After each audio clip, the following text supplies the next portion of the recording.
Hey you, ready to unlock some next-level personal growth?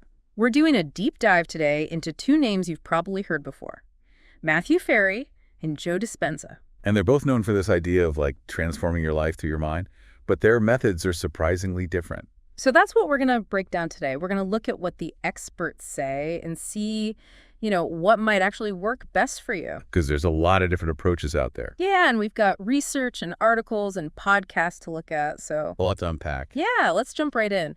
I think one of the most interesting things right off the bat is that Ferry and Dispenza, they totally agree on this one major thing. They agree that mindset is crazy powerful.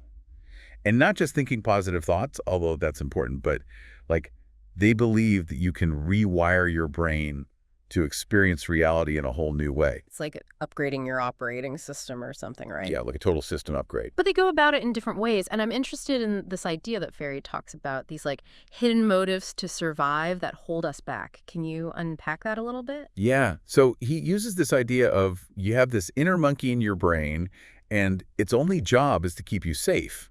Interesting. Even if that means keeping you stuck, Yeah. So it's programmed for survival, Mm-hmm. not necessarily happiness or fulfillment. I can definitely relate to the inner monkey. Fear of failure, self-doubt. That's the monkey. That's my monkey right there. Exactly. So how does his approach sort of deal with that kind of thing? So Ferry's all about recognizing those hidden motives and rewiring them. So one of the tools that he uses is something called recontextualization, which is basically just shifting your perspective, right? So instead of looking at a challenge as a threat, you learn to see it as an opportunity for growth. That's really interesting. So it's not about even ignoring the fear. It's more about changing how you relate to it. Totally. Yeah, like changing your relationship with those feelings. Okay, interesting. And Dispenza, he's on a similar wavelength, but kind of approaches it from a slightly different angle. Yeah. He talks about how our subconscious mind, which is running all those old programs, is basically dictating our behavior. We're on autopilot. Autopilot, exactly. And he believes we can break free from that by using techniques like visualization and meditation to create new neural pathways. So both are about change, but the approach is different. So Ferry's is like this quick rewiring, Dispenza's more like a deep reprogramming. Yeah, I think that's a great way to put it.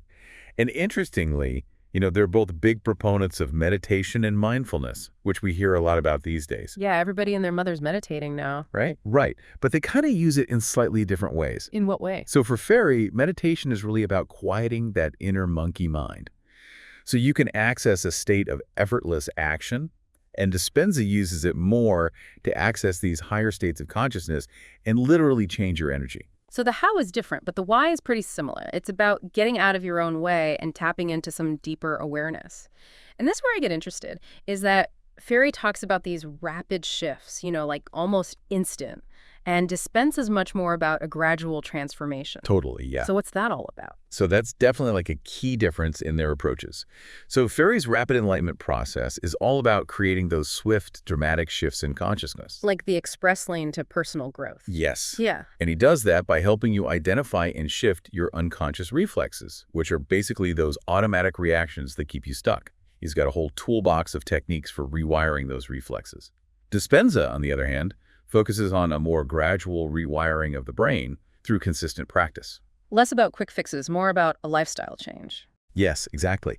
And he weaves in a lot of quantum physics into his approach, talking about how we can literally change our reality by changing our energy, which we can dig into more. Okay, my head's spinning a little bit. Quantum physics, rewiring. Let's break it down a little bit. Yeah. So we were talking about Ferry's like rapid approach and Dispenza's focus on rewiring through practice. It kind of reminds me of like those learn a language overnight programs versus like really immersing yourself over time. Both work, but Totally. Yeah, and it's important to remember that there's no right or wrong here. It's really about what resonates with you, what works for you and your style. Some people really thrive on those aha moments and rapid shifts that Ferry's known for. Right. Whereas other people prefer a more measured, gradual approach. Right, okay. Like Dispenza. So let's say, I'm listening and I'm like, okay, I'm all in on this transformation idea. What are some more concrete examples of how these techniques actually work? You mentioned Ferry's thing about unconscious reflexes. What does that actually look like in practice? Okay, so imagine you're about to give a presentation at work. Okay.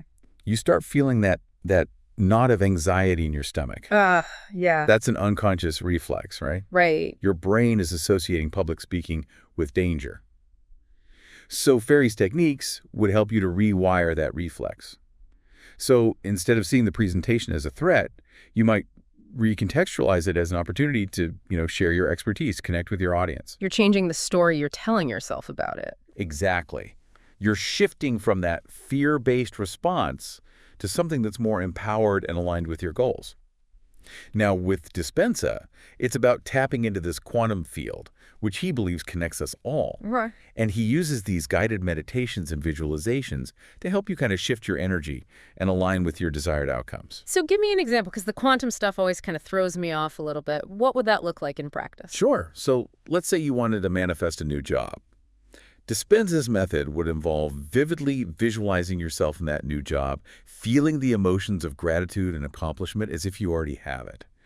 But it's not just wishful thinking. Right. He emphasizes the importance of embodying the energy of your desired outcome. You're believing it on a cellular level. It's like acting as if it's already happened. So do you think that that really does kind of influence things on a, I don't even know, a quantum level? Dispenza would say absolutely. He believes that our thoughts and emotions have this vibrational frequency that interacts with the quantum field. And so, by shifting our energy and aligning it with our desires, we can literally influence the possibilities that unfold in our lives. See, this is where I get tripped up a little bit, because it makes sense, but it also feels very out there. I get that. It's definitely a different way of thinking about reality. For sure. But, the scientific understanding of the quantum world is still evolving. And even if we don't fully grasp it, there's a growing body of research that suggests our minds have a far greater impact on our reality than we maybe previously thought. It's like that whole thing, whether you think you can or you think you can't, you're right. Exactly. Yeah. And both Ferry and Dispenza, in their own ways, are providing frameworks and tools to help people tap into that power. They might use different language, different techniques. Right. But at the core, it's about recognizing that we are not victims of circumstance. We actually have the ability to consciously create the lives we want. I like that. It's empowering. But then it also makes you wonder, why isn't everyone doing this? If it's as simple as, change your thoughts, change your beliefs, shouldn't we all be living our best lives? Well, it's not always easy to change those deeply ingrained patterns and beliefs. We've talked about this, that inner monkey. Yeah. It's always looking for threats, even when there aren't any. So it takes conscious effort and practice to quiet that monkey mind and step into a new way of being. So we're battling our own biology, in a way. So for someone listening to this who's like, okay, all of this sounds great, where do I even begin? What would you say? It can feel kind of overwhelming. Oh, yeah, for sure. Where do you even start with all that? Well, that's where having these different approaches can be really helpful. Yeah, finding what feels right for you. Exactly. So if you're listening and you're drawn to this idea of making those rapid shifts, Yeah. breaking free from those old patterns really quickly, Yeah. Ferry's rapid enlightenment process might be a good fit, Right. He's got a lot of practical tools and techniques that you can start using today Right. to really challenge those beliefs and recontextualize your experiences. It's like giving your inner monkey a crash course in chill. Exactly. But then Dispenza's got a more immersive vibe. Yes. You're going deep into the quantum field and all that. Precisely. Yep. Yeah. If you're intrigued by that idea of exploring that connection between your mind and reality, Yeah. and you're willing to put in the work, the meditation, the visualization, Yeah. Dispenza's work might really resonate with you. It's almost like, choosing between a sprint and a marathon. They both get you there, but it's a different. I love that analogy. Yeah, it's a very different vibe. And the cool thing is you don't necessarily have to choose. You can start with one, see how it feels. Yeah. Maybe you dabble in a little Ferry. Then you're like, you know what? Dispenza is really speaking to me. Right, exactly. Or maybe you find some way to blend them that works for you. Yeah, make your own little personal growth cocktail. There you go. Little rapid rewiring, a dash of quantum magic. Exactly. It's all about finding what resonates for you on your own journey. 100%. So if you're listening to this right now and, maybe this is just piqued your curiosity, or maybe you're feeling inspired to try something new, or just starting to kind of question those possibilities, remember that you really do have the power to choose your own adventure here. Yeah. Whether you're feeling Ferry or feeling Dispenza. Right.